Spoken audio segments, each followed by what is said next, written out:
বিশ্ব বাণিজ্যের সবচেয়ে বড় মঞ্চ সমুদ্র, আর এই সমুদ্রেই নিজেদের অবস্থান শক্ত করতে বড় এক স্বপ্ন নিয়ে এগোচ্ছে বাংলাদেশ শিপিং কর্পোরেশন বা বিএসসি।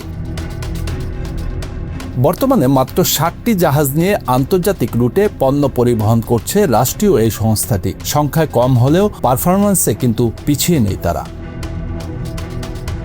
52 বছরের ইতিহাসে এবারই যেন স্বর্ণযুগ পার করছে বিএসসি। চলতি অর্থ বছরে 800 কোটি টাকার ব্যবসা, যার মধ্যে নিট মুনাফা 306 কোটি টাকা। গত বছর যেখানে আয় ছিল প্রায় 250 কোটি, সেখান থেকে এই লাভ নিঃসন্দেহে এক নতুন দিগন্তের ইঙ্গিত। বাংলাদেশ শিপিং কর্পোরেশনের দীর্ঘ 5.5 দশকের ইতিহাস এবং অনেক চড়াই উতরাই পেরিয়ে এই পর্যায়ে আসছে।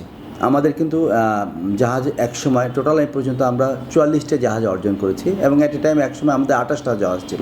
জাহাজের সংখ্যায় সবসময় সব না, good management, good maintenance, good operation and most importantly committed থাকে। আমরা একটা স্ট্রংলি বিশ্বাস করি যে প্রফেশনাল অ্যাবিলিটি আপনাকে হয়তো একটা পয়েন্টে নিয়ে যাবে। যদি আপনি এর বিয়ন্ড যেতে চান, you should have affection for the organisation.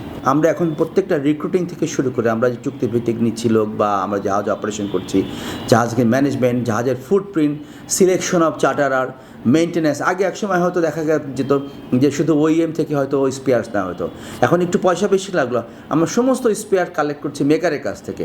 এতে সুবিধা হচ্ছে যে আমাদের অনেক মেকারের সাথে আমরা রেট রানিং কন্ট্রাক্ট পর্যন্ত করে ফেলেছি। সো আমরা assurance of supply, lead time কমিয়ে ফেলেছি।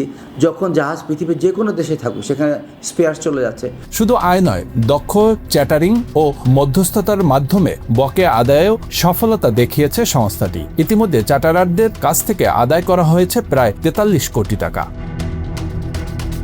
চীনা ঋণে কেনা 6টি জাহাজের কিস্তি পরিশোধও শুরু করেছে বিএসসি। ইতিমধ্যে পরিশোধ করা হয়েছে 567 কোটি টাকার বেশি।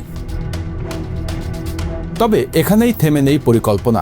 বিদেশি জাহাজের উপর নির্ভরতা কমাতে এবার নেওয়া হয়েছে মেগা প্রকল্প।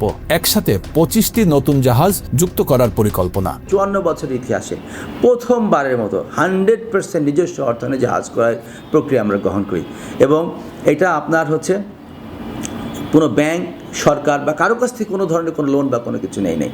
তবে উই হ্যাভ ডেভেলপ 3 ফিলোসফিস যে অ্যাকুইজিশন পলিসি কী হবে। একটা হচ্ছে যে ব্র্যান্ড নিউ আমরা অর্ডার দিব, পরে দেখলাম যে এটা লং লিড টাইম, প্রায় 30 মাসের মতো সময় লাগবে। এস্টিমেটেড প্রাইস থেকে 50 কোটি টাকা প্রতি জাহাজের পিছনে আপনার কম পড়েছে $1.85 মিলিয়ন, এবং 2টা জাহাজের পিছনে কম পড়েছে 3.7, বাংলাদেশি টাকায় কনভার্ট করলে ক্লোজ টু 50 কোটি। তো সেটা আমি বলবো যে এটা আমাদের ক্ষেত্রে একটা ব্যাপক অর্জন যে আমরা এস্টিমেটেড প্রাইস থেকে 50 কোটি টাকা দাম জাহাজ কিনতে পেরেছি। প্রথম ধাপে আসছে 63,500 ডিডব্লিউটি ধারণ ক্ষমতা সম্পন্ন 2টি বাল্ক ক্যারিয়ার, সেটিও নিজস্ব অর্থায়নে। আরও 3টি জাহাজ কেনা হবে সরকারি ঋণে, যার জন্য চলছে সমীক্ষা। পরিকল্পনা আছে G2G ভিত্তিতে 4টি জাহাজ, 2টি বিশাল ক্রুড অয়েল মাদার ট্যাঙ্কার এবং 2টি মাদার বাল্ক ক্যারিয়ার।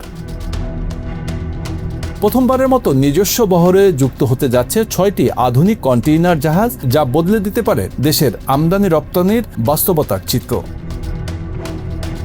শুধু পণ্য নয়, জ্বালানি নিরাপত্তাকেও গুরুত্ব দিচ্ছে বিএসসি। পরিকল্পনা রয়েছে 6টি এলএনজি ক্যারিয়ার, সঙ্গে কেমিক্যাল ও প্রোডাক্ট অয়েল ট্যাঙ্কার। এই মেগা পরিকল্পনা বাস্তবায়িত হলে বাংলাদেশের পতাকাবাহী জাহাজ শুধু সংখ্যা বাড়াবে না, বরং বিশ্ব সমুদ্র বাণিজ্যে নিজের অবস্থান আরও শক্ত করবে। এই জাহাজ হস্তান্তর এই স্বল্প সময়ের মধ্যে অলরেডি আমরা 50 কোটি টাকা আয়ও করে ফেলেছি, এবং এই ধারা যদি অব্যাহত থাকে, আপনাকে আমরা কথা দিচ্ছি ইনশাল্লাহ আগামী 6 থেকে 6.5 বা 7 বছরের মধ্যে এই সম্পূর্ণ জাহাজের দাম উঠে আসবে। Bangla affairs news desk.